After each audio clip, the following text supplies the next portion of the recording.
Yangi qurilish mahallasida Yangi O'zbekistonning yangi qiyofasi tobora yaqqol namoyon bo'lmoqda.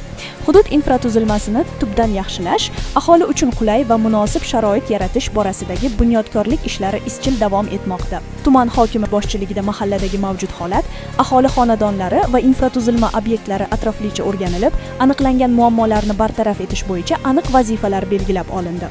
Xususan, mahalla ko'chalarini obodonlashtirish, aholi xonadonlarini tartibga keltirish, zamonaviy piyodalar yo'laklarini barpo etish bilan bir qatorda elektr ta'minotini yaxshilashga ham alohida e'tibor qaratilmoqda. Mavjud eski yog'och elektr ustunlari o'rniga zamonaviy beton ustunlar o'rnatilib, hududga yangi transformatorlar o'rnatish orqali elektr ta'minotining barqarorligini oshirish choralari ko'rilmoqda. Mana biz bugun Oltinsoy tumani yangi qurilish mahallasida turibmiz. Bu yerda Obod mahalla dasturi bo'yicha prezidentimizning topshiriqlari bilan juda katta amaliy ishlar amalga oshirilyapti. Qishloqlarimiz obod bo'lib, ko'chalarimiz ravon bo'lib, yangi do'konlar ishga tushyapti bu yerda. Bu masalalarning hal bo'lishida mana shunday ishlar amalga oshirilishda prezidentimiz rahbarligida, viloyatimiz hokimi, rayonimiz hokimi rahbarligida juda katta ishlar, amaliy ishlar amalga oshirilyapti. Xudoga shukrki, chiroyli mahallaga aylanyapti. Obod mahallamiz yangi O'zbekiston qiyofasi bo'layapti.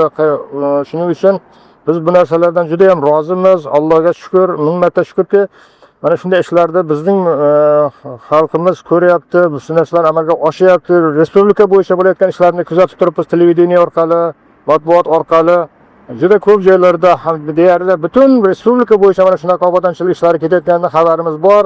Mana shularning bir burchagida Surxondaryoning uzoq bir cho'kkasida, Oltinsoy tumanimizda ham mana shunaqa yaxshi ishlar bo'layotganidan biz juda ham xursandmiz xalqimiz.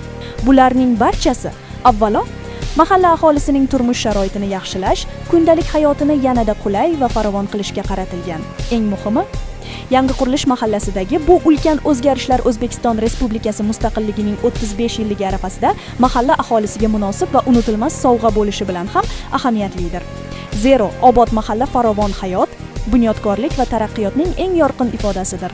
Yangi qurilishdagi bugungi yangilanishlar esa yangi O'zbekistonning mahallalaridagi yangi qiyofasini namoyon etmoqda.